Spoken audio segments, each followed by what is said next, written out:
Il a couvert les plus grands événements politiques de ces 30 dernières années. Il a dirigé l'une des plus grandes rédactions du pays. Il a vu la France de l'intérieur et il affirme aujourd'hui qu'elle est en train de sombrer. Ancien reporter, ex-directeur général de LCI, chroniqueur, essayiste, il connaît les coulisses du pouvoir comme personne. Et dans son dernier livre, C'est Mozart qu'on assassine, il dresse un réquisitoire sans précédent contre les 10 années d'Emmanuel Macron au pouvoir, entre crise budgétaire, déclin national et perte d'autorité. Aujourd'hui, je reçois Éric Revel, une des voix les plus libres et des plus redoutées du paysage médiatique français. Quand on regarde les sondages, les gens n'ont plus confiance en les médias. À l'époque, sur RMC, pleine campagne, Macron dit « Je vais faire 60 milliards d'euros d'économie ». 60 milliards sur le quinquennat. Non, par an. Le Mozart de la finance, c'est un fiasco total. Il y a 9 millions de pauvres en France. Il a échoué quasiment partout. Mais est-ce que les députés sont-ils pas incompétents ? Le dernier budget en équilibre, Charles, c'est 1974. Bon courage pour celui ou celle qui arrive en 2027 à l'Élysée. Bonjour Éric. Bonjour Charles. C'est un plaisir de te recevoir c'est sur ce super podcast. sympa. C'est super sympa. C'est super sympa. En plus, on a 1 heure, on va pouvoir vraiment aller dans les détails de tous les sujets que tu as fait. On va pouvoir aussi parler de ton livre, ton 11e livre. Donc c'est assez incroyable. Donc déjà, merci de m'accorder ce temps-là. Alors Éric, tu as un parcours très très grand et très large. Est-ce que tu pourrais nous citer un peu les 2-3 moments clés de ta carrière ? Il y en a beaucoup. Moi, en fait, je suis issu d'une famille ouvrière. Mon père était fraiseur-mortaiseur à Nanterre. Je ne suis pas le fils de Jean-François Revel. Je suis le fils de Maurice Revel et de Martine Revel. Donc, mon père était fraiseur-mortaiseur à Nanterre. J'ai habité pendant des décennies en cité HLM. J'ai fait toute ma scolarité à Nanterre, du cours préparatoire jusqu'à la terminale. Jacques Decour pour l'école, le lycée Joliot-Curie de Nanterre. Je pense que j'ai un regard assez lucide sur l'évolution de tout ça. J'ai eu beaucoup de chance, beaucoup de travail, mais beaucoup de chance. J'ai rencontré des gens qui m'ont fait confiance. Je pense notamment à l'un d'entre eux qui s'appelle Christian Vella, qui était, et qui est toujours vivant, qui était un journaliste reconnu à l'équipe, qui a été ensuite rédacteur en chef d'Automoto sur TF1, et qui dit, il y a 2 personnes que j'ai aidées dans ma carrière, Éric Revel et Pascal Praud. Voilà, donc on est issus du même père professionnel, Christian Vella, que je salue s'il regarde cet entretien. Donc les tournants, il y en a eu beaucoup. J'ai toujours essayé de m'accrocher dès qu'une petite porte s'ouvrait dans le métier. J'ai commencé à faire la météo parisien. J'ai même fait les jeux de grattage du Parisien de l'époque qui s'appelait le Bingo Loto. Je me suis toujours dit que l'important, c'était de rentrer dans une rédaction. Alors tu disais directeur de la rédaction. En fait, j'ai été directeur général de LCI. J'ai jamais été directeur de la rédaction. J'étais directeur général de LCI et du réseau France Bleu à Radio France, à l'époque où Mathieu Gallet était président de Radio France. Ensuite, j'ai dirigé une chaîne de télé sur la Côte d'Azur. Ça, c'était sympa, qui s'appelait Azur TV. Des tournants, il y en a eu pas mal. J'ai toujours essayé de saisir ma chance. Moi, j'adore la pêche en surfcasting, avec des grands lancers de mer. Et ma technique de pêche, c'est toujours la même. Il faut avoir plusieurs lancers à l'eau et il ne faut pas mettre le même appât. Parce que si ce jour-là, le poisson aime le verre de vase, il faut aussi mettre une crevette ou mettre un coquillage. Voilà. Et ma vie professionnelle, c'est un peu ça. C'est toujours avoir plusieurs appâts à l'eau, être toujours prêt à ferrer s'il y a une touche pour voir ce qu'on ramène.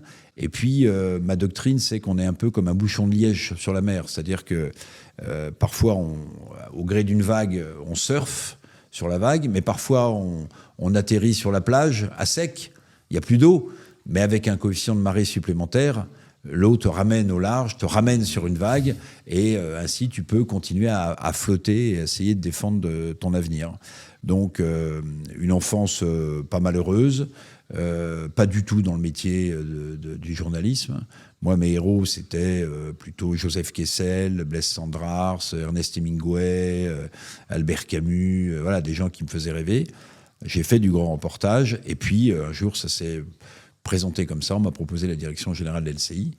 À l'époque, mon prédécesseur, qui était Jean-Claude Dacier, qui était patron de l'OM, qui était patron de l'info de TF1. Et là, du jour au lendemain, je suis passé de rédacteur en chef économique que j'étais à LCI à directeur général. Et là, évidemment, ça change absolument tout, parce que quand tu intègres le COMEX de TF1, qui était le sein du sein à l'époque où Nonce Paolini, paix à son âme, était le président de TF1, tu peux être frappé du syndrome de l'imposteur, parce que tu sais d'où tu viens, et tu te retrouves avec des gens autour de la table qui ont des parcours, qui ont des familles, et tu te dis, mais quand on va me donner la parole, est-ce que je vais être à la hauteur ?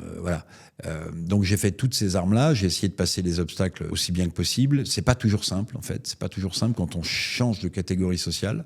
Voilà, mais je l'ai fait avec conviction, avec honnêteté, même si la vie de l'entreprise est compliquée. Hein, quand on quitte un job, c'est jamais simple, surtout un job à TF1. Mais voilà, j'ai vécu des années absolument hallucinantes, aussi bien à LCI qu'à France Bleu, qui est un réseau de radio de proximité, de Radio France.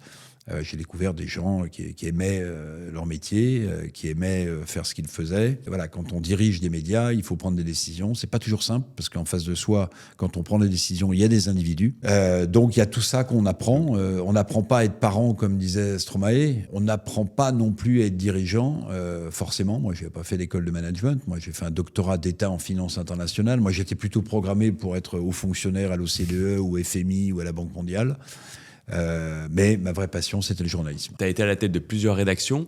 Est-ce que du coup les journalistes sont libres ou il y a quand même une ligne directrice selon le média ? Non, il y a forcément des créneaux éditoriaux. Le créneau éditorial de France Inter, c'est pas celui de CNews. Bon, c'est une évidence. Maintenant, il n'y a pas... Moi, j'ai jamais vécu aucune censure. Jamais on m'a dit, il faut dire ça, il faut aborder tel sujet.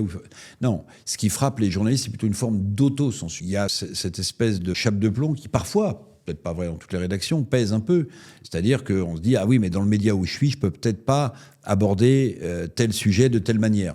Je crois que c'est plutôt ça. Moi, ça existe peut-être, hein, mais moi, j'ai jamais vécu avec mes différents actionnaires publics ou privés aucune censure. Personne ne m'a jamais dit, traitez tel sujet, ne traitez pas tel sujet, traitez-le plutôt comme ci ou comme ça.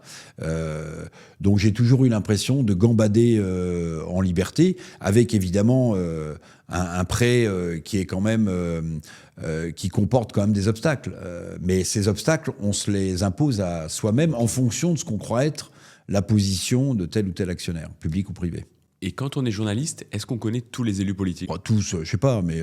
Les principaux. Moi, j'étais journaliste économique à l'origine. Après, j'ai fait beaucoup d'émissions politiques. Je participais pendant des années à l'émission phare du dimanche soir, qui était le grand jury RTL, LCI, Le Figaro, qui était animé par Jean-Michel Apathy, d'ailleurs, avec Étienne Moujotte, par exemple, ou avec Nicolas Bétou. J'ai appris à connaître tous les dirigeants qui sont encore en poste ou qui font des séjours assez courts à Matignon. Je les connais tous. Alors, je connais pas Sébastien Lecornu, par exemple. C'est pas ma génération. Oui. Mais je connais la plupart des ministres qui sont encore en poste, bien sûr, bien sûr. Mais est-ce que ça t'a choqué, du coup, de voir Patrick Cohen et Thomas Legrand rencontrer des élus politiques ou en fait c'est normal ? Non, ça me choque pas que des journalistes rencontrent des élus politiques. Ce qui me choque, c'est que Thomas Legrand, pour ne pas le citer, explique comment ils vont s'occuper de Rachida Dati, qui est en pleine campagne municipale à Paris. Ce qui me choque, c'est qu'on a le sentiment, alors bon, j'ai pas écouté tous ces propos, mais qui donnent le sentiment de faire un peu la stratégie du Parti socialiste via un média aussi puissant que France Inter. Oui, ça, c'est choquant. Maintenant que des journalistes rencontrent des hommes ou des femmes politiques, moi, je rencontre absolument tout le monde. Oui. Je rencontre, ça m'est arrivé aussi bien de déjeuner avec Jean-Luc Mélenchon qu'avec Bardella ou avec des ministres où on a des infos, mais personne n'est dupe. Personne n'est dupe. C'est-à-dire que quand tu déjeunes de manière plus ou moins amicale avec un homme ou une femme politique, toi, tu es là pour avoir des infos, et lui ou elle est là pour essayer de te refourguer les infos dont elle aimerait ou qu'il aimerait que tu parles. Bon, voilà, c'est un peu du donnant-donnant. Ça, c'est pas choquant. Ça fait partie du métier. Maintenant, la conversation, même si Patrick Cohen ne dit rien ou pas grand-chose dans ses propos qui ont été enregistrés, c'est l'impression que ça donne une collusion entre France Inter, quand même marquée à gauche, et deux leaders importants du Parti socialiste de l'époque. Au cours des 10-15 dernières années, il y a une multiplicité des chaînes d'infos en continu qui sont aujourd'hui presque des chaînes d'opinion. Est-ce qu'il n'y a pas une recherche constante du buzz et du sensationnalisme sur ces chaînes-là ? Alors moi, le buzz, le sensationnalisme, peut-être. Mais en fait, je n'ai jamais pensé que les médias faisaient l'opinion. En réalité, les médias répondent en matière éditoriale à une demande. Et je pense que la demande politique a évolué, en fait. Pendant des décennies, c'était plutôt la gauche qui tenait le dessus du panier des idées et de la façon de traiter des événements politiques ou économiques. Je pense que l'arrivée d'une chaîne comme CNews a modifié cet équilibre. D'où peut-être d'ailleurs la montée en puissance de certains médias publics qui considèrent que leur terrain de jeu, il est plus aussi vaste qu'il ne l'était il y a quelques décennies. Alors moi j'ai une formule assez simple, c'est que pendant toutes ces années, lorsque la gauche dominait les thèmes, les idées qu'il fallait débattre et le prisme par lequel il fallait les analyser, les gens qui étaient en réaction aux thèmes imposés, c'était les gens de droite. Donc c'était les réactionnaires, puisqu'ils étaient en réaction. Et aujourd'hui, j'ai le sentiment qu'il s'est passé quelque chose. C'est-à-dire qu'il y a des thèmes comme l'immigration, la sécurité, qui sont plutôt d'origine des thèmes de droite, et qui ont été imposés dans le débat national parce que ça répond à une véritable attente des gens. Et du coup, ceux qui sont en réaction, ce sont les gens de gauche. Donc j'appelle ça les néo-réactionnaires, c'est-à-dire les nouveaux réactionnaires, avec un peu de gourmandise quand je le dis. Mais c'est vrai que la table des idées s'est complètement décalée à droite parce que je pense qu'il y a une demande des électeurs du pays à avoir des réponses sur des sujets qui les taclent, qui les impactent au quotidien. On a vu, tu vois, par exemple, la BBC qui a trafiqué des images sur Donald Trump. Est-ce qu'on peut encore avoir confiance en les médias ? Quand on regarde les sondages, les gens n'ont plus confiance en les médias. Il y a 2 professions qui sont montrées du doigt dans tous les sondages et pour lesquelles la confiance s'est effondrée, c'est les politiques et les journalistes et les médias. Donc là aussi, ça veut dire quelque chose. Moi, je serais un média de service public, je me remettrais en cause de ce point de vue-là. Comme les médias privés, mais les médias privés, ils ont des actionnaires privés. Voilà, les médias publics, ils ont, même s'il n'y a plus de redevance aujourd'hui pour Radio France ou France Télévisions, mais il y a une partie qui est ponctionnée dans la TVA, il y a quand même l'idée que tous les contributeurs, c'est-à-dire tous les Français, payent pour les services publics. Donc on devrait avoir une info qui est plus équilibrée qu'elle ne l'est aujourd'hui. Parfois, quand j'écoute certaines chaînes du service public, ça s'est radicalisé également. C'est-à-dire que les médias de service public me semblent plus à gauche qu'ils ne l'étaient il y a 5 ans. Donc il y a un combat idéologique. Il y a un combat idéologique qui est mené par certains médias. Et ce combat idéologique, pour moi, c'est le juste reflet de ce qui se passe dans l'opinion publique, c'est-à-dire une demande de traitement différent. J'ai vu ce qui est arrivé à France Inter, qui a perdu 500 000 auditeurs au dernier Médiamétrie, au dernier sondage Médiamétrie. Alors, ça tient peut-être au changement d'incarnation de la matinale, ça tient peut-être... Mais quand France Inter croissait en termes d'audience, on disait, mais bon, c'est normal, ils n'ont pas de publicité. Ils n'ont toujours pas de publicité par rapport à des radios privées, mais leur audience vient de s'effondrer de 500 000, ce qui est énorme. Alors, est-ce que c'est structurel ? Bon, on sait que la consommation de radio baisse en France. Voilà, sondage après sondage, il y a de moins en moins de gens qui écoutent la radio, c'est vrai, au profit d'autres médias comme le tien. Après, est-ce que c'est structurellement, est-ce que c'est une lame de fond ? Est-ce que la radicalisation de l'opinion publique va se traduire dans des chiffres pour les médias? Bon, je note quand même que les audiences de CNews explosent et que ça correspond à quelque chose dans le pays. Il faut arrêter de penser que les gens qui écoutent ou qui font sont des gens d'extrême droite, des fachos, etc. Moi, je collabore régulièrement à CNews. Bon, j'ai pas l'impression que... Ou alors, il faut qu'on me donne une définition de ce qu'est l'extrême droite et de ce que j'incarnerais.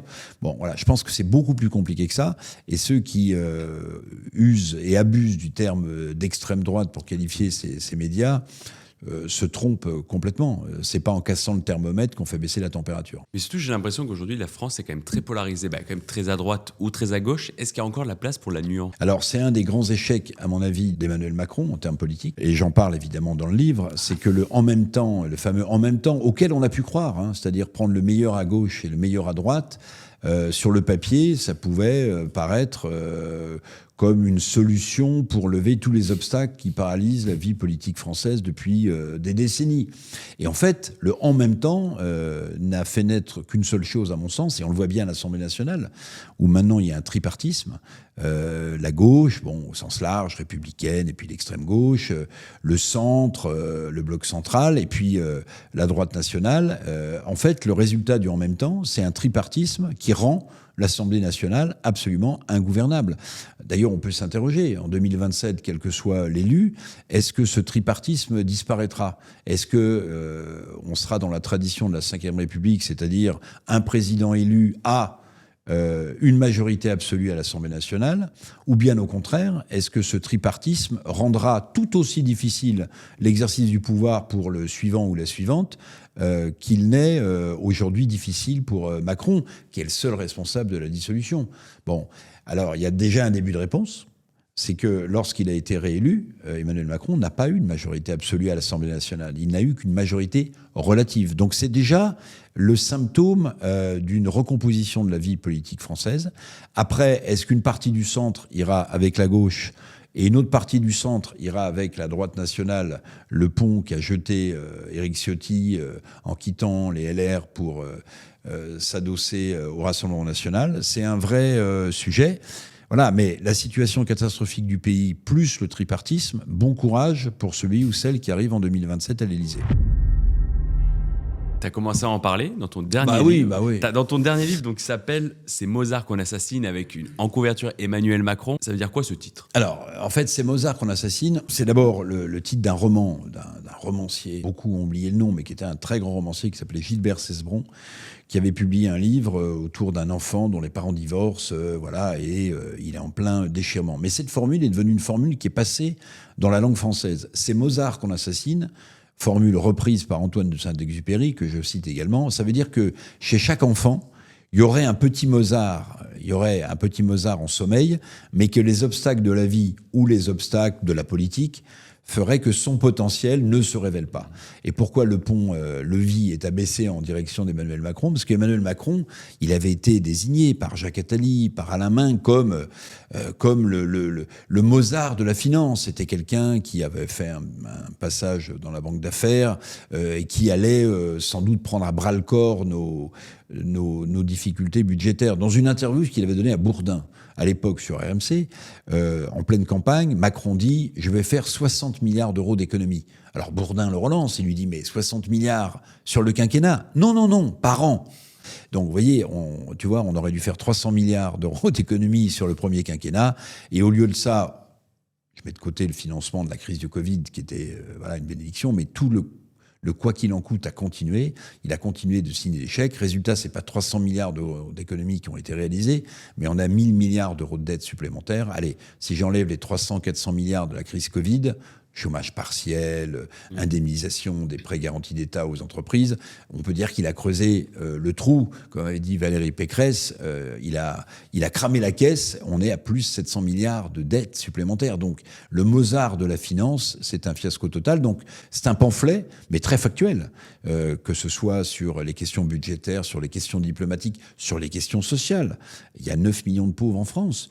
Il a échoué quasiment partout. Alors je lui trouve quand même quelques points positifs. Je dis que c'est un pamphlet musical parce que l'originalité aussi du livre, c'est que chaque tête de chapitre commence, pour ceux qui aiment Wolfgang Amadeus Mozart, par un morceau choisi de Mozart, le vrai, la Clémence de Titus, l'opéra, la symphonie numéro 40, le Requiem, bien sûr, de Mozart, qui est inachevé, le Don Giovanni, la flûte enchantée. Donc, à la fois, c'est très factuel, c'est assez féroce, mais c'est très chantant et très musical. Mais est-ce que, du coup, Mozart se retournerait dans sa tombe en entendant ça ? Je sais pas si... en voyant la comparaison. Il est mort très jeune, Wolfgang Amadeus Mozart. C'est pas ce que je souhaite au président de la République, évidemment. Je pense qu'il n'imaginait pas qu'un jour, en France, il y aurait une République, Wolfgang Amadeus, qu'un jour, un président de la République s'appellerait Emmanuel Macron, qu'il aurait été élu à 36 ou 37 ans, j'ai plus le... Voilà, Mozart, lui, le grand, est mort très jeune, il est mort à 33 ans. Mais ce qui est marrant, c'est qu'il n'a pas achevé son requiem. Son fameux requiem. Il faut toujours se méfier des gens qu'on qualifie de génie ou des gens qu'on attend comme une providence qui tomberait du ciel. Non, la vraie déception, beaucoup de gens, c'est que il avait tellement promis Emmanuel Macron. Il avait promis, son livre programmatique s'appelait Révolution, on l'a oublié. Révolution, bon. Tout était dit et rien n'a été fait. Il promettait un nouveau monde. La Startup Nation qu'il promettait est devenue une taxe Startup Nation. Donc en fait, il s'est pratiquement planté sur tout.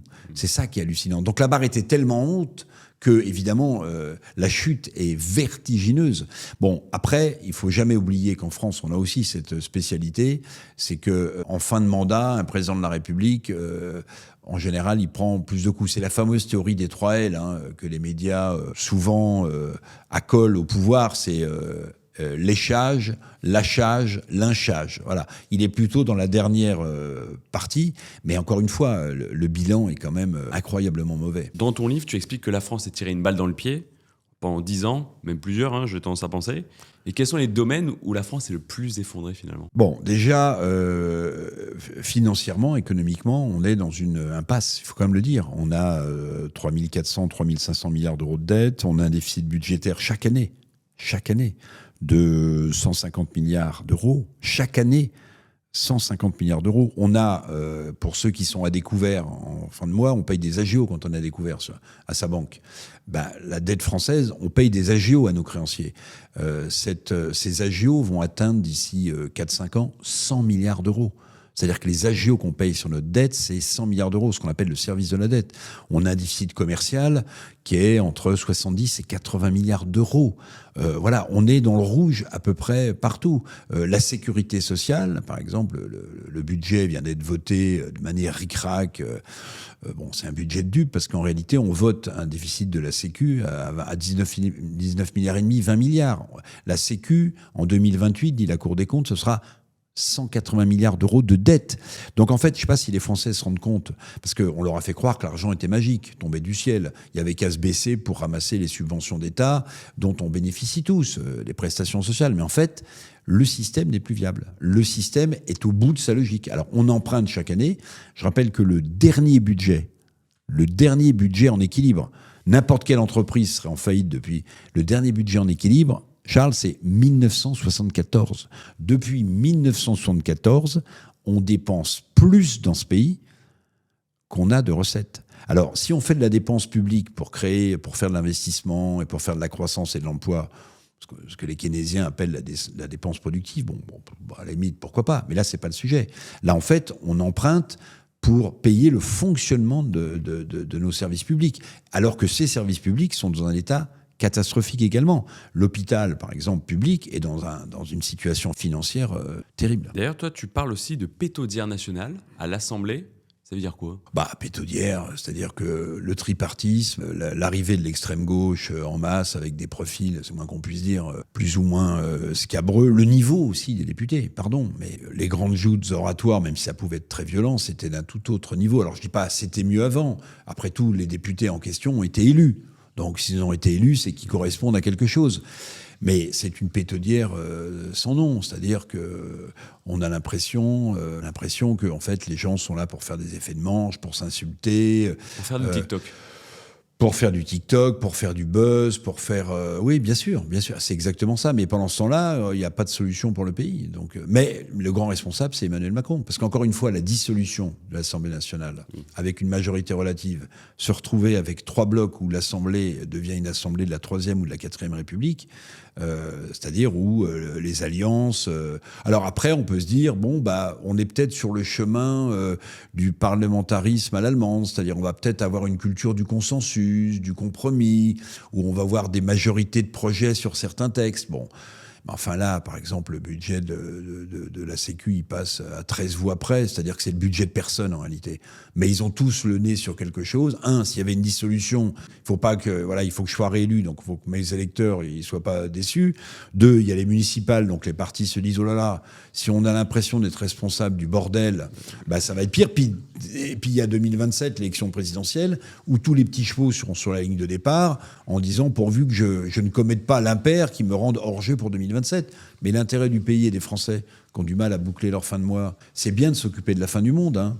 C'est bien de s'occuper de la fin du monde, les écologistes, la transition écologique, mais les Français veulent qu'on s'occupe de leur fin de mois, pas de la fin du monde. C'est parce que tu accuses quand même beaucoup Macron, mais moi j'ai envie de dire c'est quand même aussi la faute des élus politiques. En effet, comme tu l'as dit, ils veulent juste conserver leur siège et qui sont prêts à tout pour cela finalement. Moi, c'est l'analyse que je fais aussi, Charles, t'as raison. C'est-à-dire que le plat de lentilles, il est là. Un député battu, moi j'en connais plein de députés battus, hein, et, notamment du côté des macronistes, du jour au lendemain, c'est fini. Ils ont plus un appel du chef de l'État ou des ministres. Hein. Ils se débrouillent. Hein. Alors, je ne vais pas les plaindre. Ils ont des rémunérations intéressantes, ils ont des frais, Mais en réalité, on est retombé dans un système à la 4ème République où chacun défend son plat de lentilles et n'est pas prêt à l'abandonner. Et puis l'intérêt du pays ou des Français, ça passe un peu après. On a vu, tu vois, il y a des députés qui ont voté plein de nouvelles taxes qui se révèlent parfois aller à l'encontre du droit français, du droit européen et voire des conventions fiscales internationales. Mais est-ce que les députés sont-ils pas incompétents ? Alors, incompétents, ils font de la politique. Je reviens à mon point précédent, c'est-à-dire qu'ils prennent des positions, ils avancent des amendements dont ils savent très bien qu'ils ne seront pas votés, qui seront retoqués par le Sénat, qui seront retoqués en commission mixte paritaire, c'est-à-dire quand l'Assemblée et le Sénat ne sont pas d'accord sur un texte ou sur un budget, il y a la constitution de ce qu'on appelle une commission paritaire où les sénateurs et les députés essaient de se mettre d'accord sur un texte. Mais en fait, ces députés qui ont fait montre d'une créativité fiscale débile, qui respectent ni la constitution française, ni les textes, en fait, ils n'ont fait ça que pour une chose, pour faire du buzz, pour marquer leur territoire auprès de leurs électeurs en cas de dissolution, pour essayer de ne pas être battus d'office. Ce n'est que ça. Parce que la plupart des amendements, peut-être que le niveau a baissé, mais la plupart des amendements, un certain nombre qui ont été proposés, c'était absolument n'importe quoi. C'était n'importe quoi. C'était juste pour qu'on parle d'eux. Et quand on pense que sur la partie recettes, après tous les amendements qui ont été proposés, de part et d'autre, sur la partie recettes, le budget de la sécurité sociale a été voté par un députés. Les autres, ils ont voté contre, alors qu'ils votaient sur leurs propres amendements. C'est ça que je comprends mais non, pas. mais c'est de la politique crasse. Mais est-ce que Emmanuel Macron, il dirige encore quelque chose ? Non. Je crois qu'il dirige plus rien. Il devrait démissionner ? Alors, j'ai entendu Édouard Philippe. Moi, je me méfie de ce genre. Alors, Édouard Philippe, qui a quand même été le premier ministre d'Emmanuel Macron, qui dit quelque chose du genre « Ce n'est pas digne de rester à l'Élysée ». C'est une périphrase qui veut dire que s'il reste à l'Élysée, c'est indigne. Il parle du président de la République. Alors, c'est Mozart qu'on assassine. Je m'occupe du cas Macron, je ne vais pas en rajouter. Mais la démission d'un président de la République, attention. Démissionner à blanc, c'est une très mauvaise chose. Démissionner sur un référendum comme l'avait fait De Gaulle, c'est autre chose. Parce qu'on dit, vous ne m'avez pas fait confiance, très bien, si tant est qu'un président actuel en tirerait les mêmes leçons, De Gaulle est parti. Le problème de Macron, c'est qu'il n'y a pas de référendum, et s'il démissionnait à blanc, c'est-à-dire en disant, écoutez, il n'y a pas de majorité, je ne peux pas redissoudre, donc je m'en vais, ça créerait un précédent absolument hallucinant. Et oui, parce que le suivant, dès l'instant où il serait contesté, on demanderait sa démission. Et là, ça veut dire que la 5e République serait par terre. Alors, LFI serait peut-être contente parce que LFI veut passer à la 6e République. Bon, je ne sais même pas ce que serait la 6e République, mais bon. Mais en fait, voilà. Et c'est pas pour épargner Emmanuel Macron que je dis ça. Je dis que ça créerait un cas de jurisprudence qui serait redoutable pour ce qui reste d'institutions solides dans ce pays. Mais comment ça se fait que les élus politiques ne sont jamais tenus responsables quand ils font n'importe quoi ? Enfin, tous, sauf Agnès Buzyn, à la limite. On leur dit jamais rien, finalement. Ils peuvent gaspiller des centaines de milliards. Et au pire, ils sont pas réélus, ils passent à autre chose dans leur vie. Ouais, et encore, certains, ils sont juste promus dans d'autres administrations mieux payées. Oui, c'est juste. Oui, c'est juste. Mais c'est ce qu'on appelle la démocratie. C'est-à-dire que dès l'instant où des députés sont élus... même s'ils ont raconté n'importe quoi ou soutenu des amendements qui n'étaient pas tenables, s'ils sont réélus, ils sont réélus. C'est la responsabilité des électeurs. Maintenant, il y a eu aussi des assemblées nationales où le parti majoritaire se comportait comme un parti godillot. C'est-à-dire que dès l'instant où le chef avait dit « vous me votez ça, même si vous n'êtes pas d'accord », les députés du parti majoritaire, on a l'impression que ça remonte à Mathusalem, mais il y a eu des moments où à l'Assemblée nationale, il y avait une majorité absolue. Donc là, c'était une formalité sur tous les textes. Donc le chef décidait, le Premier ministre répercutait et le parti, entre guillemets, godillot, votait. Bon, est-ce que c'était plus responsable, moins responsable ? Là aussi, c'est la démocratie. S'il y a une majorité absolue, ce qui est quand même plus stable pour gouverner un pays, ça veut dire que les électeurs ont élu une majorité absolue à l'Assemblée nationale. Non, moi, ce qui m'inquiète, c'est l'effondrement souvent du niveau des députés. Moi, parfois, je discute avec des députés. Alors, pardon, Charles, je me mets un peu en scène, mais parfois, j'ai l'impression que non seulement ils ne connaissent pas la matière dont ils parlent, mais que j'en sais plus qu'eux y compris sur des débats qui ont eu lieu à l'Assemblée nationale. Donc c'est quand même un peu emmerdant. Mais justement, comment ça se fait, tu vois, qu'il y ait des députés qui arrivent à faire voter des lois, même à parler sur les entreprises, sachant qu'ils ont soit jamais travaillé dans les entreprises ou géré les entreprises? Est-ce que c'est pas inconscient finalement? Bah oui, c'est une des grandes fragilités de la démocratie. Il y a des pays où, avant de percer en politique, on a d'abord été chef d'entreprise à succès, où on a fait une carrière ailleurs. Bon, en France, faire de la politique, c'est un métier, quoi. Bon, donc on essaie, j'imagine, quand on est député, on essaie d'être réélu, on essaie d'être réélu pour essayer de sauvegarder sa carrière. Mais non, il n'y a pas de droit de suite dans les décisions qu'un député vote. Maintenant, ce qui m'inquiète aussi, c'est qu'il y a de moins en moins de gens qui veulent s'engager en politique, pour des tas de raisons. Donc ça, c'est pas bon non plus pour la démocratie. Moins il y a de gens qui veulent s'engager. Moi, quand j'avais 25 ans, 30 ans à l'université, enfin non, avant, parce que j'ai pas été étudiant jusqu'à 30 ans, mais les gens avaient des engagements politiques. Ils avaient des engagements politiques de gauche ou de droite, ils avaient des engagements forts.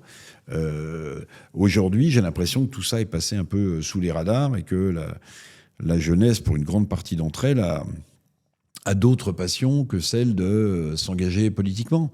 Est-ce que les gens ne sont pas tout simplement désabusés? En fait, Si, ils ont compris tout simplement que de toute façon on les écoute pas. Mais si, et d'ailleurs c'est l'un des ressorts du vote RN aujourd'hui, je pense. Oui. C'est-à-dire que quand on dit est-ce que le RN peut arriver au pouvoir, je pense qu'on devrait plutôt se poser la question dans le sens inverse. C'est-à-dire pendant des décennies on a eu les élites de gauche républicaine et de droite républicaine les mieux formés. On nous disait, voilà, ces gens savent, oui. C'est des sachants, ils ont fait des grandes écoles, ils ont fait l'ENA, ils ont fait ceci, ils ont fait cela. Et puis les gens disent, mais c'était les meilleurs. Ben heureusement, dites donc, parce que si ça avait été les moins bons, on serait dans quelle situation? Donc la situation étant ce qu'elle est aujourd'hui, sur tous les plans que je raconte dans le livre, les gens se disent, bon, le RN, alors c'est quoi leur programme économique? Ils sont libéraux ou ils sont étatistes? Mais en fait, les gens, c'est même plus là-dessus qu'ils votent réellement. Ils votent en disant, ça peut pas être pire, puisqu'on a tout essayé. Voilà, c'est ça l'un des ressorts aujourd'hui. Bon, après, si le RN arrivait au pouvoir en 2027, il aurait une responsabilité colossale. Parce que là aussi, les électeurs attendent des changements de vie sur la sécurité, sur l'immigration, sur le pouvoir d'achat, sur les retraites.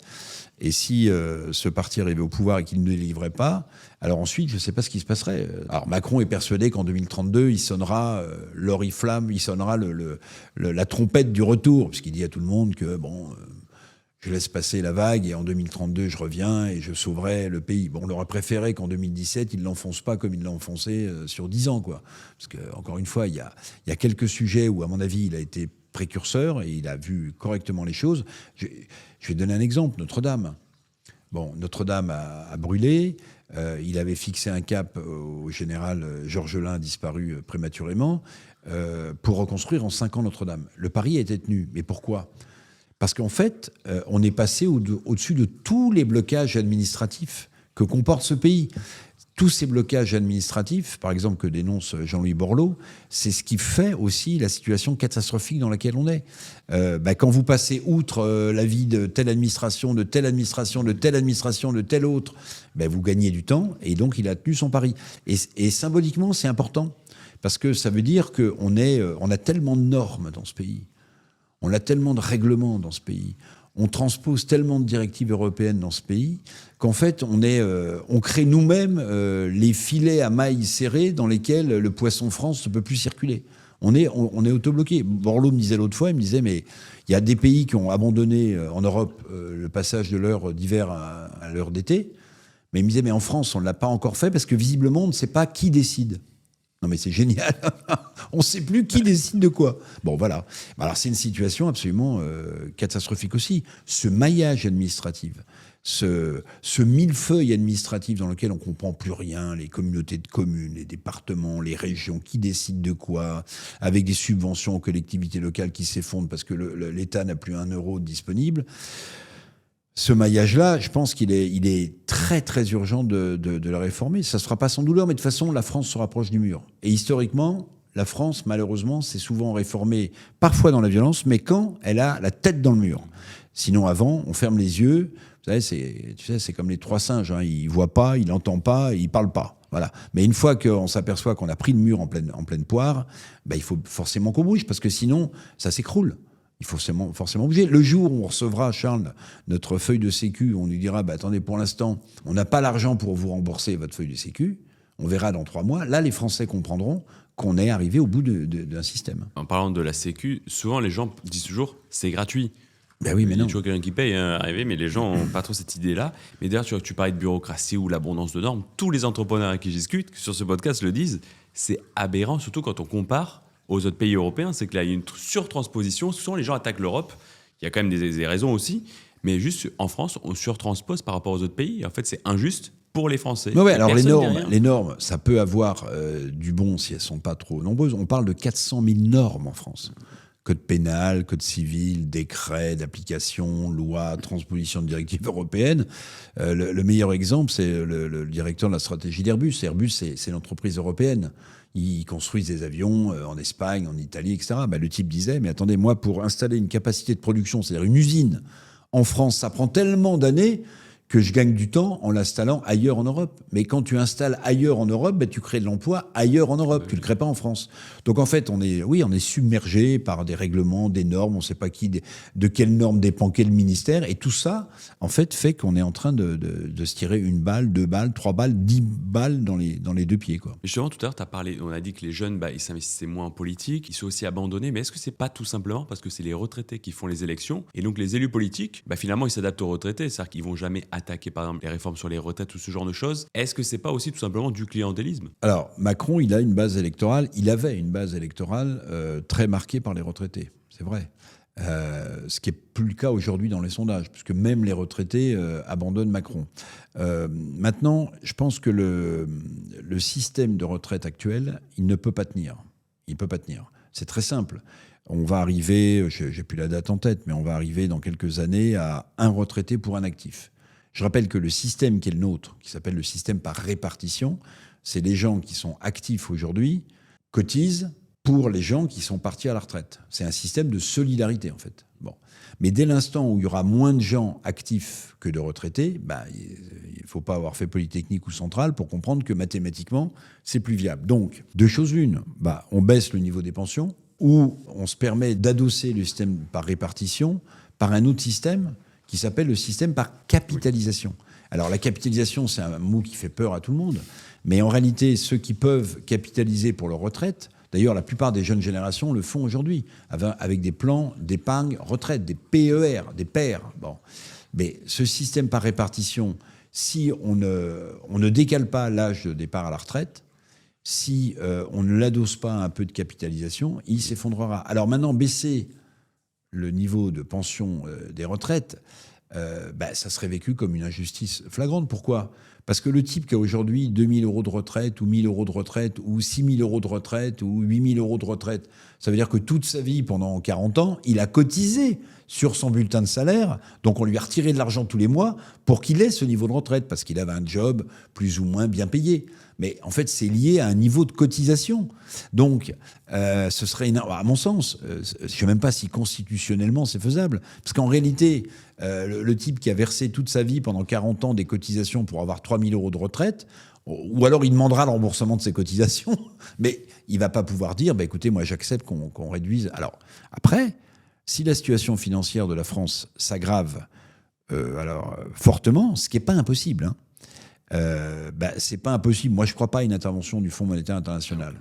Mais je crois plutôt que la BCE, par exemple, la Banque centrale européenne, prête plus d'argent à la France, peut-être à des meilleurs taux, mais en lui imposant des réformes. Et parmi les réformes, si on regarde ce qui s'est passé en Grèce dans les années 2010, il y a eu, par exemple, la baisse pour certaines retraites élevées en Grèce de 25%. Donc là, ce serait imposé par l'extérieur, directement, et ça risque d'être très violent. Alors, évidemment, moi, je ne souhaite pas qu'on en arrive là, mais dès l'instant où on ne fait pas de réforme parce qu'il n'y a pas de majorité, il y a quand même quelques risques qu'on soit dans une situation qui appelle des mesures urgentes et cruelles. Est-ce que tu penses qu'un jour l'État pourrait saisir l'argent sur les comptes en banque ? Oui, alors j'ai entendu. Bon, il y a eu un précédent. Il y a eu enfin une précédente rumeur, si ma mémoire est bonne, c'est au moment de 2008-2009, ce qu'on a appelé la crise des subprimes aux États-Unis, bon, qui était une crise financière venue des États-Unis, mais en fait qui s'est propagée dans les comptes d'exploitation des banques françaises, européennes, où on se demandait si le système bancaire, en 2008, français mais européen, un peu partout, allait résister au choc de ces produits financiers complètement délirants. Et à l'époque, on avait dit, écoutez, on garantira, alors je crois que c'était 100 000 euros. 100 000 euros, alors 100 000 euros, c'est de l'argent. Tout le monde n'a pas 100 000 euros de patrimoine ou de liquidité, évidemment. Mais ça veut dire que tous les gens qui avaient accumulé de l'argent du jour au lendemain, ils étaient spoliés de tout leur argent si le système bancaire s'effondrait. Donc, est-ce qu'on est dans la même situation ? Je ne crois pas, parce qu'on a une épargne extrêmement importante en France. On a à peu près 7 000 milliards d'euros d'épargne. Mais on entend des élus politiques dire oui. Il y a de l'argent sur les comptes, l'épargne, il faut aller le chercher. Oui. Alors, après, il y a différentes... Moi, je ne crois pas à une spoliation, parce que là, c'est tout le système qui s'effondre. C'est plus la peine de demander aux gens d'aller travailler, de payer leur loyer, de payer leur assurance voiture, de payer leur assurance maison. C'est plus la peine, parce que les gens, de toute façon, n'ont plus d'argent pour le payer, donc le système s'écroule. En revanche, c'est déjà arrivé dans l'histoire financière du pays, lancer un emprunt national. Oui. Alors, l'emprunt national, ça peut être une façon de flécher l'épargne, de rendre l'épargne plus liquide, mais à condition de servir un taux d'intérêt sur ces produits qui soit intéressant pour l'épargnant, qui se disent j'ai je sais pas 3% sur l'assurance vie, là l'État me propose des obligations à 7%, c'est plus intéressant pour moi. Sauf que quand tu sers à un intérêt de 7% et que tu rembourses l'argent que tu as emprunté, c'est-à-dire pour l'État, ça accroît ta dette en réalité, puisqu'il faut quand même les rembourser. Ah oui. Tu vas pas, c'est pas les emprunts russes où du jour au lendemain, l'État bolchevique en Union soviétique a décidé que tous les emprunts russes qui avaient été souscrits par des Européens, par des Français, qui ont vu toute leur épargne spoliée, le gouvernement bolchevique avait dit c'est terminé, je rembourse plus rien. Vous pouvez vous servir des pages de vos emprunts russes pour tapisser au water, ça vaut plus rien. Bon, c'est arrivé déjà. Bon, moi je crois pas du tout à ça, parce qu'on est quand même dans un Mais bien malin qui peut dire ce qui va se passer après 2027. Mais justement, aujourd'hui on a une dette incontrôlée, la politique bloquée, même le vol au Louvre. Est-ce que la France est ridicule aux yeux du monde ? Moi j'aimerais pas, mais moi quand je voyage un peu à l'étranger. J'entends pas que des choses merveilleuses sur l'image de la France ou l'image du président de la République. Ce qui me contrarie beaucoup. On parle beaucoup d'Emmanuel Macron dans ce livre, mais après tout, Emmanuel Macron quittera l'Élysée en 2027. Ce qui est important, c'est la fonction de chef de l'État. Et cette fonction-là, je pense, notamment à l'étranger, elle est abîmée. On donne des leçons entières aux restants des pays en difficulté, mais on ferait mieux de regarder ce qui se passe dans ce pays, qui est quand même... Donc oui, l'image de la France, elle est écornée. Elle est écornée. Et parfois, des gens aussi cash que Trump ne manquent jamais une occasion de le dire. Première visite d'Emmanuel Macron sous le premier mandat de Trump, il lui retire les pellicules qu'il a sur sa veste. C'est assez anecdotique, mais est-ce qu'on imagine Jacques Chirac, François Mitterrand en train d'être humiliés de cette façon par le président des États-Unis de l'époque ? Non, c'est pas possible. L'image de la France en Afrique s'est effondrée. Donc après, je pense qu'il faut se résoudre aussi à une chose, c'est que la France n'est plus le pays dominant qu'elle a été. On ne cesse de régresser dans les classements de puissance économique. On est en voie de désindustrialisation, mais hallucinante. Je rappelle quand même que l'industrie en France, même si on ne recréera pas, évidemment, des hauts fourneaux, on va passer à l'IA, on va passer à autre chose, mais la contribution de l'industrie française au PIB français est d'en gros 9%, c'est-à-dire sous le niveau de la Grèce. C'est-à-dire que la Grèce a un niveau d'industrialisation plus élevé que le nôtre. Donc c'est ça aussi. Alors on peut me dire, on fait des grands raouts, Choose France, les investisseurs étrangers, etc. Mais la réalité, c'est pas celle-là. Il y a beaucoup de boîtes qui font faillite. Mais la France n'est plus une grande puissance, du coup ? On dit que c'est la 7e puissance économique. Après, il y a des pays émergents qui, évidemment, prennent toute leur place. L'Inde, le Brésil, la Chine, tout ça est vrai.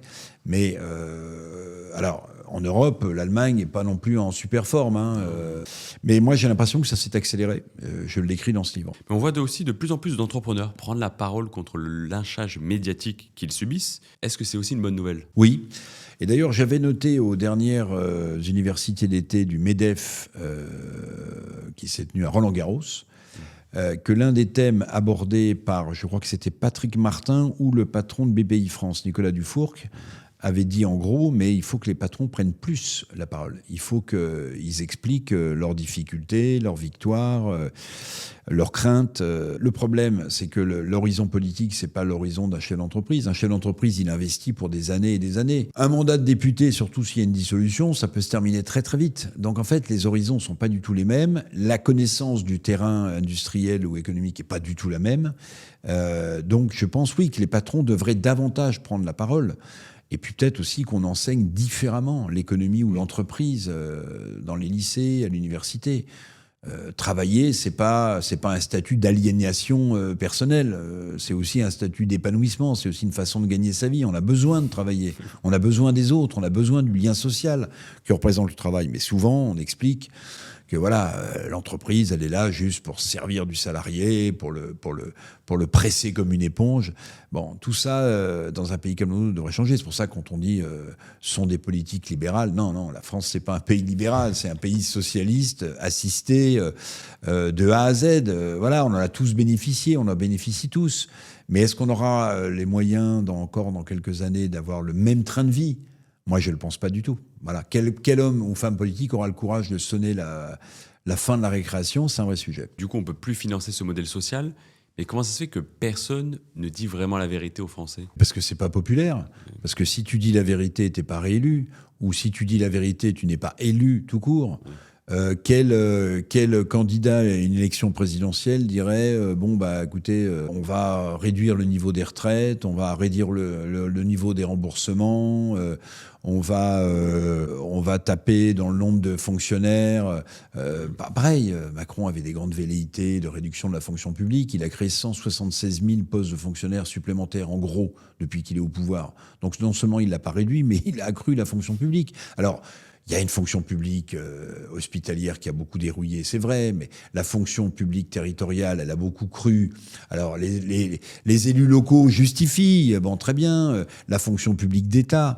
Bon, voilà, en fait, personne ne prend de décision, mais encore une fois, quand on va prendre le mur dans la figure, il faudra bien se rendre à l'évidence. Non, mais surtout, ce qui est fou, c'est que les budgets augmentent, mais il y a moins de professeurs, il y a moins de médecins. Donc en fait, on voit bien que c'est l'administration qui récupère tous ces financements. Sur la santé, c'est vrai. Alors, l'éducation nationale, je mettrais un petit bémol. C'est que comme on a une chute de la démographie en France, globalement, on a moins d'élèves. Et on aura moins d'élèves dans les classes. Donc ça ne me semble pas complètement déconnant de se dire, à terme, il y a peut-être trop de profs. Mais là, il n'y en a déjà pas assez maintenant. Hein. Oui, alors, il y en a pas assez maintenant, il n'y a pas assez de profs devant chaque classe, à chaque rentrée, c'est le même sujet. Mais le pire, c'est l'hôpital public. Oui. En fait, on a découvert que l'administration dans un hôpital, c'est 30% des coûts de l'hôpital. Donc, en fait, il y a des gens qui ne soignent pas dans un hôpital, qui sont là juste pour faire respecter la norme truc, le règlement machin, voilà. Et là aussi, on a accumulé les strates au détriment des gens qui soignent, des infirmières, des médecins ou des aides-soignants ou des aides-soignantes. C'est absolument délirant. Donc, les services publics nous coûtent un fric de dingue, pour en prendre la petite expression de Macron qui avait Flores. Et en même temps, on n'a jamais assisté à une dégradation aussi forte des services publics. Donc, les Français, légitimement, disent, mais où passe notre fric ? On paye des impôts de folie dans ce pays. Et en fait, on a des services publics qui sont de moins en moins à la hauteur. Donc, on a un sujet majeur. Donc là, on voit bien qu'on est arrivé au bout du système. Justement, on parlait de l'augmentation des fonctionnaires. Il y a quand même des milliers d'employés à Bercy. Comment, l'année dernière, on a pu se tromper autant de fois sur l'état du déficit public ? Bah oui, c'est une très bonne question. Alors, c'est pas que l'année dernière, c'est la 3e année de suite où on se gourre sur les rentrées de TVA. Quand Bruno Le Maire était en activité, on avait découvert qu'il y avait un décalage de 40 milliards d'euros sur les rentrées de TVA, excuse du peu, 40 milliards. Et cette année, quand j'écoute Éric Coquerel et Amélie de Montchalin, on s'est encore gouré de 5 à 10 milliards. Voilà, ça peut aller jusqu'à 10 milliards. On a 15 000 prévisionnistes en France. On en a à Bercy, on en a à la Banque de France, on en a un peu partout, à l'INSEE et ailleurs. Et on se plante, il y a un vrai sujet quand même. Il y a un vrai sujet. Quand on ne maîtrise pas ses dépenses, et qu'on n'est pas capable d'avoir une projection exacte sur ses recettes, c'est pas étonnant qu'on soit dans la difficulté monstrueuse financière du pays actuellement. On ne réforme pas les dépenses et on se gourre sur les recettes. Je rappelle que la TVA, c'est le principal impôt en France. C'est 200 et quelques milliards d'euros par an. Donc tout ça, voilà, ça donne une image du pays, c'est-à-dire que l'autorité s'est effondrée, c'est-à-dire que le prof, il passe souvent la moitié de son temps à faire de la discipline quand il y arrive dans sa classe. Oui, l'autorité s'est effondrée, qu'on n'est pas capable, en gros, de prévoir les recettes. Comment ? Non mais, dans un budget normal, dans une famille normale, dans une entreprise normale, d'abord, celui qui creuserait le déficit... on aurait coupé les têtes. Hein. Il serait viré. Deuxièmement, l'entreprise aurait fait faillite et le ménage serait surendetté. Celui qui, dans sa vie de tous les jours, dépense 30 ou 40% de ce qu'il gagne à la fin du mois, c'est à part quelques fous peut-être, mais personne ne le ferait. Et la banque ne laisserait pas faire. Bon. Eh ben, dans un pays comme le nôtre, c'est possible. Donc, en fait, on est en voie de sous-développement. Voilà, on est en voie de sous-développement, il faut en avoir conscience. Et ces dernières semaines, on a aussi Bruno Le Maire qui a pris la parole pour dénoncer la dette, en expliquant même qu'il avait essayé d'en informer le président, oui, et qu'il n'avait pas le choix que d'accepter les dépenses supplémentaires. T'y crois, toi, à ça ? Alors moi, je connais Bruno Le Maire depuis longtemps, c'est un type rigoureux, je connais à l'époque où il était directeur de cabinet de Dominique de Villepin à Matignon, donc ça remonte un chouïa. Hein, bon.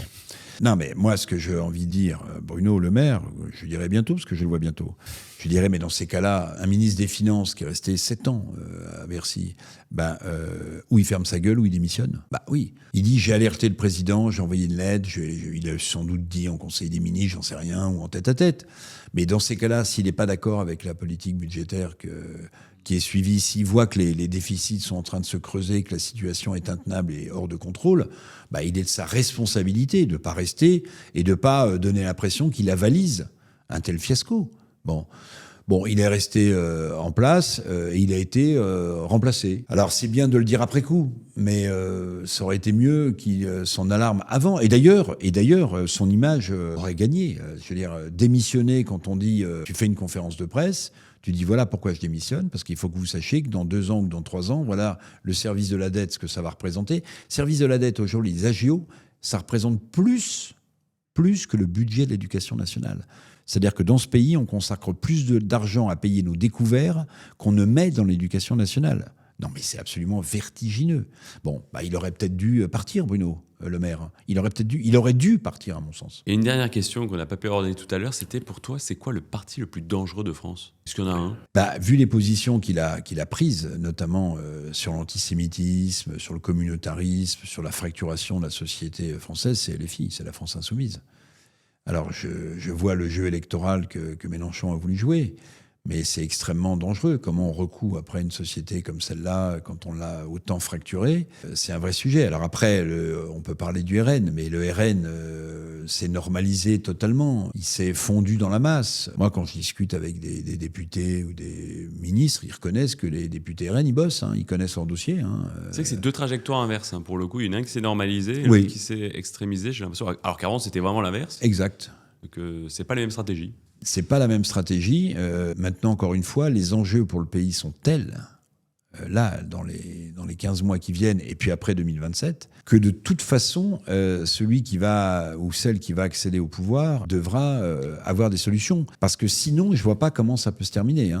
Il faut quand même savoir que les gens sont à cran. Les problèmes de pouvoir d'achat, les problèmes de sécurité, les problèmes d'immigration, les problèmes de violence dans ce pays, les problèmes de vol, des agriculteurs qui sont dans des situations d'impasse absolument incroyables avec des traités, même si parfois des traités de libre-échange leur ont permis d'exporter. Mais en fait, ce pays est à cran. Voilà. Donc, la responsabilité du prochain pouvoir sera énorme. Les enjeux sont colossaux. Et on lui souhaite bon courage. Voilà. Comme ça, j'écrirai pour le prochain, pas c'est Mozart qu'on assassine, mais je trouverai un autre... La France entière. Je trouverai un autre musicien célèbre. Emmanuel Macron a ruiné la France. Green flag ? Oui, oui, on parle. J'ai donné quelques chiffres. C'est vrai. Il faut taxer les riches. Taxer les riches, ce serait une bonne chose si en taxant les riches, il y aurait moins de pauvres. Mais je ne suis pas persuadé du tout que ce soit le cas. Parce que les riches, les très riches, font ce qu'on appelle l'optimisation fiscale. Ce qui n'est pas de la fraude fiscale. L'optimisation fiscale, c'est les voies légales pour payer moins d'impôts. Et en général, quand ils payent moins d'impôts, ils se barrent avec outils de production et emploi. Donc, je crains qu'en taxant les super riches, on ait moins de super riches, mais qu'on ait plus de pauvres. France Télévisions doit être fermée. Non, France Télévisions doit être réformée de fond en comble, de fond en comble. La neutralité du service public doit être un objectif à atteindre. En revanche, la privatisation est un sujet. Pourquoi je dis ça ? Parce que quand tu privatises une entreprise, dans les médias, ça veut dire que l'entreprise qui est privatisée n'aura plus d'argent public. Très bien. Mais ça veut dire donc qu'elle va venir sur le gâteau publicitaire des autres médias privés. Et à mon avis, les premiers qui monteraient au créneau, si on annonçait la privatisation de certains organes du service public, ce seraient les médias privés aujourd'hui qui diraient « Mais attendez, touchez pas à mon gâteau ». Comment ferait TF1, M6, RTL ou les autres chaînes qui vivent de la publicité ? Elles verraient d'autres acteurs venir sur leur gâteau. Et là, ce serait un vrai sujet. Et puis, il y a des antennes du service public qui n'intéresseraient jamais le privé, qui n'intéresseraient pas le privé. Donc, la neutralité, il faut atteindre cet objectif. C'est pas possible d'entendre ce qu'on entend sur le service public. Maintenant, la simple privatisation, c'est pas aussi simple qu'il y paraît. C'est pas aussi simple qu'il y paraît. L'argent fait le bonheur. Red flag ? Bah oui, bon, l'argent, il faut en avoir pour vivre correctement. Après, ceux qui courent derrière, il faut avoir plus d'argent pour être plus heureux, ils se gourrent complètement. En fait, c'est une course sans fin, sinon. Bah, je rêve pas de rouler en Ferrari ou en Aston Martin. Je rêve pas d'avoir 15 millions d'euros devant moi. Je rêve, et c'est bien parti, d'avoir une famille et des enfants qui réussissent. Voilà, c'est ça mon but. Moi, j'ai lutté toute ma vie pour gagner ma vie. J'ai franchi des obstacles. Je suis à la retraite, donc j'ai un niveau de retraite. Charles, je suis désolé, il faut que tu continues à bosser un peu pour payer ma retraite. Mais non, il faut avoir de l'argent, mais ça ne sert pas. Enfin, le bonheur, il se construit pas avec l'épaisseur de son carnet de chèques. Écoute, Eric, on arrive à la fin de cet épisode, donc je te remercie d'être venu. Merci, Charles. C'est passé hyper rapidement. Je trouve je trouve aussi. Ultra intéressant. Ouais, ça fait quand même 6 heures qu'on est là. Ouais, c'est ça. Finalement, ça fait qu'1 heure à l'arrivée, donc c'est pas mal. On gardera que les meilleurs extraits. En tout cas, merci beaucoup d'être venu, Eric. Je vous remercie à tous d'avoir suivi cet épisode. N'hésitez pas à liker, commenter, à partager et à vous abonner, car ça soutient la chaîne. Et on se retrouve pour le prochain épisode.